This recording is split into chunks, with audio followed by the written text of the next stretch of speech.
அன்பே சிவம் மனமே குரு என்றுணர்த்திய குருவே போற்றி. எனக்குள் இறைவனை உணர வைத்த குருவே போற்றி.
தைப்பூசம் ரொம்ப விசேஷம்.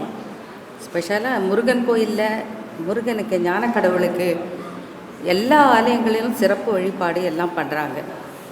எல்லா ஆலயங்களிலும் எல்லா சாமிக்குமே. ஆனால் முருகனுக்கு மாத்திரம் இந்த மாதிரி சிறப்பு வழிபாடு காரணம் என்ன?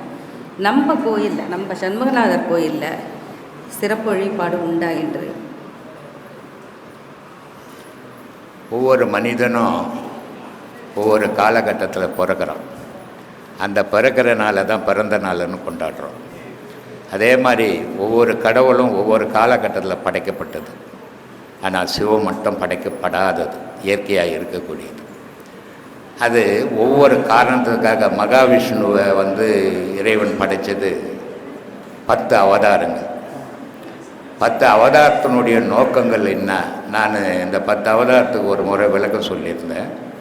அது மலேசியா பல்கலைக்கழகத்திலேருந்து சில போனுங்க வந்தது எனக்கு. நாங்கள் படிக்கும்போது தசாவதாரத்தை பற்றி விளக்கம் சொல்லியிருக்கிறாங்க. இப்போ நாங்களும் நம்ம மாணவர்களுக்கு சொல்கிறோம். ஆனால் இப்படி ஒரு விளக்கம் கொடுக்கல இது வரைக்கும். நீங்கள் இந்த மாதிரி விளக்கம் கொடுத்துருக்குறோம், நீங்கள் வந்தீங்கன்னா நாங்கள் உங்களை பார்க்கணும் அப்படின்னு சொல்லி இது பண்ணியிருந்தாங்க. ஏன் சொல்கிறேன்னா, எந்த ஒரு விஷயத்தையும் உண்மையை தெரிஞ்சுக்கணும். உண்மையை தெரியாமல் தடுமாறத்தால் தான் மனுஷனுக்கு கடவுள் தெரியாமையே போயிடுச்சு. எது கடவுள்னே மனிதனுக்கு தெரியல. யார் சொல்கிறது தான் கடவுள்? பல மதங்கள், பல இனங்கள், பல தெய்வங்கள், இதையெல்லாம் கடவுளானா இல்லை. கடவுள்ன்றது ஒரு பொருள், அது சிவம், அது பேரொளி, அது ஓசையும் ஒளியுமா இந்த உலகத்தையும் இயக்குது, நம்மளையும் இயக்குது. அந்த ஓசையும் ஒளியுமா இருக்கிறது தான் அது நியூட்டான், புரோட்டான், எலக்ட்ரான்ட்டு முப்பொருளாக சேர்ந்து இயங்குது. அதே மாதிரி மனிதனுக்குள்ள ஆகாயமும் பூமியும் அசைவற்றுது. ஆனால் மனிதனுக்குள்ள நீர், நெருப்பு, காற்று, இது 3 தான் இயக்குது. அப்போது முப்பொருளாக இருந்து இங்கே உலகத்தை இயக்கும் போது அது எலக்ட்ரான், புரோட்டான், நியூட்ரான், காற்று, சப்தம், நெருப்பு. ஆனால் மனிதனுக்குள்ளே வரும்போது நீர் சேர்ந்துக்குது. அப்போ இந்த முப்பொருளாக இந்த ஒவ்வொரு தோற்றங்கள் உருவானது தான் ஒவ்வொரு தெய்வத்தினுடைய அந்த நினைவு நாள். அந்த நினைவு நாளை தான் ஒரு நாள் இப்போ அன்மான் நோன்பு நவமி, ராமர் நவமி, முருகர் நவமி, அப்படின்ட்டு ஒவ்வொரு தெய்வத்துக்கும் அந்த உதயமான நாள், அந்த அவதாரம் பண்ண நாள், அந்த நாளை தான் முக்கியத்துவம் கொடுத்து பண்ணுறதுமா. மனுஷனுக்கு பிறந்த நாள் பண்ணுற மாதிரி தெய்வத்துக்கு நவமி நாள் பிறந்த நாள் பண்ணுறாங்க, ஆரம்ப நாள். அப்படி பண்ணும்போது முதல் உருவம் மனிதன் எங்கேருந்து உருவாகி பூமிக்கு வந்தான் அப்படின்னா நீர்லேருந்து உருவாகி வந்தான். நீரின்றி உலகம் அமையாதுன்னாரு திருவள்ளுவர். தண்ணி இல்லைன்னு சொன்னால் புல் பூண்டு கூட முளைக்காது, ஒரு உயிரினம் கூட வாழாது எது இருந்தாலும். அப்போது மழை ரொம்ப முக்கியம். அப்போ இந்த உயிர் எதுலேருந்து உருவாகுது அப்படின்னா நீர்லேருந்து தான் உருவாகுது. தாயினுடைய கர்ப்பத்திலே நீர் இல்லைன்னா ஒரு குழந்தை இருக்காது. தாயினுடைய கர்ப்பத்திலே நீர் இருக்கணும், அதனால நீர் இல்லை குழந்தைக்கு அப்படின்னும். அப்போ நீர்லேருந்து உருவானது மச்ச அவதாரம். அந்த நீர்லேருந்து கரையேறி வந்தது, நீர்லேயே உருவானது ஆம அவதாரம், கூர்மாவதாரம். நீர்லேருந்து கரையேறி வந்தது பன்றி அவதாரம். அந்த பன்றியிலேருந்து முன்னேற்றம் அடைந்தது சிம்ம அவதாரம். அந்த சிம்ம அவதாரத்திலேருந்து, அதனால்தான் பக்த பிரகலாதனுக்கு சிம்ம அவதாரமாக கடவுள் எங்கே இருப்பார்னா தூணிலும் இருப்பார் துரும்புலையும் இருப்பார்னு அந்த இரணையனை கொல்றதுக்காக தூணிலேருந்து நரசிம்ம அவதாரம் எடுத்து மகாவிஷ்ணு இரணையனை கொன்னது. அதே மாதிரி பரசுராமர் அவதாரம், ஞானம்னா எப்படிப்பட்டது, தந்தை சொல் மிக்க மந்திரம் இல்லைன்ற மாதிரி பரசுராமனுடைய தந்தை சொல்ல தட்டாத ஒரு பரசுராமர். தாயை வெட்டார் நம்ம கூட தயங்காமல் வெட்டுறார். ஏன்னா தகப்பன் சொன்னால் அதில் ஒரு அர்த்தம் இருக்கும் அப்படின்றதுக்காக. அப்படிப்பட்ட அவதாரம் வந்தது பரசுராமர். அதுக்கப்புறம் வாமன் அவதாரம், அதுக்கப்புறம் ராம அவதாரம், அதுக்கப்புறம் பலராம அவதாரம், அதுக்கப்புறம் கிருஷ்ண அவதாரம். இப்படி 9 அவதாரங்கள் எடுத்து முடிஞ்சது. 10வது அவதாரம் கல்கி இருக்குது. இந்த 10வது அவதாரம் இன்னும் உதயமாகலை, இப்போ தான் ஆரம்பம். கலியுகத்தில் தான் கல்கி உதயமாகும். கல்கின்னா என்ன? இப்போ நிறைய பேர் நாம் தான் கல்கின்னு சொல்லின்னுக்கிறானுங்க. பிறந்த சாவரம்லாம் கல்கின்னுக்கிறான். கல்கின்னா காற்றுன்னு அர்த்தம். காற்று கடலுக்குள்ள நீருக்குள்ள கீழே அடியிலேருந்து கிளம்புச்சுன்னு சொன்னால் கடல் நீர் பூமிக்கு வந்துடும். பூமிக்கு வரும்போது பூமி மண்மோடு ஆகிடும். ஒன்றும் ஒரு பில்டிங் எதுவும் இருக்காது. 1 மணி நேரத்தில் கடல் உலகத்தை அழிக்கும். இந்த உலகம் எதால் அழிக்கணும்? நீரால் மட்டும்தான் அழியும் ஒரே டைமில். மற்றதெல்லாம் ஒரு பாகம்தான் அழியும், நீரால் மொத்தமாக அழிஞ்சிடும். அந்த நீருக்கு வெளியேறதுக்கு காரணமாகிறது இந்த காற்று. அந்த காற்று தான் கல்கி அவதாரம். அதை போட்டோவில் போட்டிருப்பாங்க, ஒரு ராஜா குதிரை மேலே கத்தி எடுத்துன்னு வர்ற மாதிரி. அதையே சம்மாரம் பண்ணணும், பிரளய காலம்னு பேர் அதுக்கு. அந்த பிரளயம் நடந்தால்தான் கலியுகம் முடிஞ்சு திருப்பி புது ஜனங்கள் துவங்கும், உயிரினங்கள் துவங்கும். அப்போது இடம் தாராளமாக இருக்கும். இப்போ நமக்கே இடம் இல்லை நிற்கவே. இன்னும் ஒரு 100 வருஷம் 1000 வருஷம் போனால் எப்படி இருக்கும்?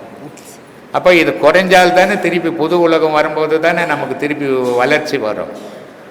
ஒவ்வொரு காலமும் பழசி போய் புதுசு வந்துக்கினே இருக்கும். அது விஞ்ஞானமாக இருந்தாலும் சரி, மெஞ்ஞானமாக இருந்தாலும் சரி, ஜனமாக இருந்தாலும் சரி, எதுவாக இருந்தாலும் அப்படி தான் வரும்.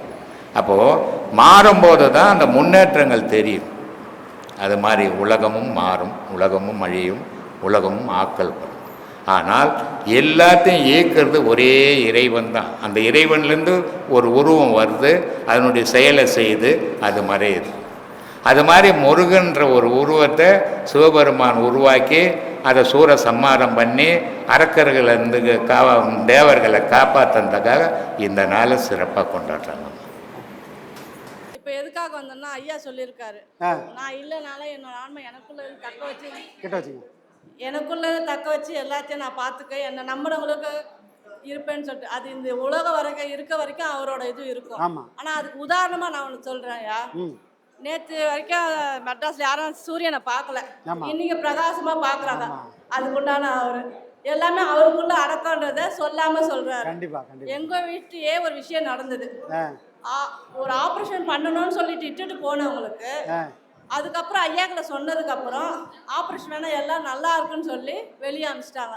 இந்த அற்புத அதிசயம் எங்கே நடக்கும்? இதுதான் இது கடவுள் நம்ம சுற்றி இருக்கிறவங்க கிட்டே நடக்குது இந்த விஷயம். உண்மையாக ஐயாவை நம்பினா கண்டிப்பாக ஒரே வார்த்தை சொன்னேன், நீங்கள் இருக்கீங்க, நீங்கள் பார்த்துக்கங்க அப்படின்ற ஒரு வார்த்தை தான் சொன்னேன். இன்னைக்கு ஆப்ரேஷன் வேணால் வீட்டுக்கு போங்க அப்படின்ற அளவுக்கு சொல்லி அனுப்பிச்சிட்டாரு. நீங்கள் சொல்றீங்க இறைவனே கடவுளாக வருவார், கடவுளே இறைவனா, எல்லாமே ஒட்டுமொத்தமாக எங்களுக்கு கிடைச்சிருக்கு. வந்திருக்காரு. இது எங்களுக்கு ஒரு பாக்கியம், அது ஒரு பொக்கிஷம். இது சொல்லணும். கண்டிப்பா. குருவே தெய்வம், கண்டிப்பாக தெய்வமே குரு. கண்டிப்பாக எங்கே கேட்டால் கிடைக்குமோ அங்கே போய் கேட்கணும். இல்லை, இந்த அதிசயம் அது இந்த கலியுகத்துல இப்படி நடக்குதுன்றது பெரிய விஷயம். அது வந்து இங்க சேர்ந்தவங்களும் எல்லாருமே ரொம்ப பாக்கியசாலிங்க. அதுதான் நான் சொல்றேன். கண்டிப்பா. ஏன்னா இப்போ இந்த மாதிரி அதிசயங்கள்லாம் நாம் வந்து யாரோட வாழ்க்கை வரலாறு படித்தோம்னா நமக்கு தெரியும். அந்த மகான் இந்த மாதிரி அதிசயம் பண்ணியிருக்காரு, இந்த மகான் அந்த மாதிரி அதிசயம் பண்ணியிருப்பாருன்னு படித்து தான் தெரிஞ்சிருக்கும். ஆனால் நம்ம கூடவே ஒருத்தர் ரத்தமும் சதையுமா இருந்துக்குன்னு இவ்வளோ பெரிய அதிசயத்தை நமக்கு கண்ணு முன்னாடியே பண்ணி காட்டுறாரு. கூடுமான வரைக்கும் ஐயாவோட வீடியோ பார்க்குறவங்க ஐயாவை சரணாகதி அடைங்க, எல்லா நன்மையும் உங்களுக்கு கிடைக்கும். நன்றி. கண்டிப்பாக